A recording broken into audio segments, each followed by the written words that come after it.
এই একটা ত্রিভুজ এ বি সি ত্রিভুজ, হ্যাঁ, এর একটা কোণ হচ্ছে এইটা, ধরো থিটা কোণ। এখন আমার তোমাদের কাছে কোশ্চেন হচ্ছে ভাইয়া এই থিটা কোণের কতগুলো অনুপাত আছে?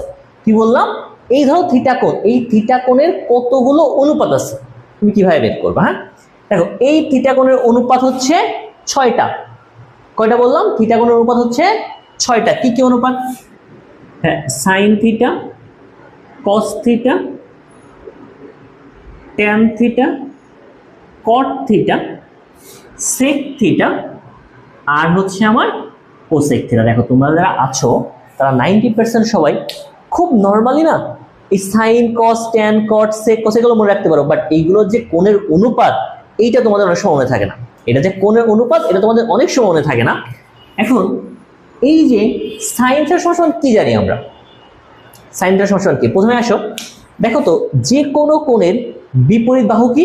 লম্ব। যে কোনো কোণের বিপরীত বাহু হচ্ছে লম্ব, তার সাথে যে বাহুটা আছে এটা হচ্ছে ভূমি, আর সবচেয়ে বড় বাহুটা হচ্ছে আমার অতিভুজ।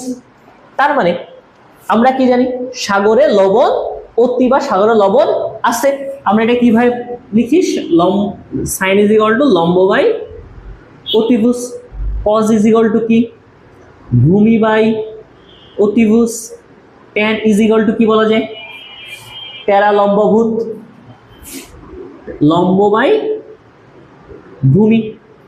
এবার যেমনি আমি দেখো এই তিনটা আমরা মুখস্থ করব, বাকি তিনটা আমরা নিজেরাই বের করতে পারবো। কট কি? ট্যানের ঠিক উল্টা, কট ইজ ইকুয়াল টু হচ্ছে 1/tan থিটা। এখন ট্যান থিটা যেহেতু লম্ব বাই ভূমি, তাহলে কট কি ঠিক উল্টা হয়ে যাবে না? ভূমি বাই লম্ব। সেক ইজ ইকুয়াল টু কি? 1/cos theta. সেক হচ্ছে কজের ঠিক উল্টা। এখন কস সমান সমান তুমি কি পাইছো? ভূমি বাই অতিভুজ। তার মানে সেক সমান সমান কি হবে? অতিভুজ বাই ভূমি। এখন কোসেক সমান সমান হচ্ছে 1/sin থিটা। কোসেক হচ্ছে সাইনের ঠিক বিপরীত, 1/sin থিটা। কোসেক সমান সমান কি লিখতে পারি? অতিভুজ বাই লম্ব। ঠিক আছে স্যার? এই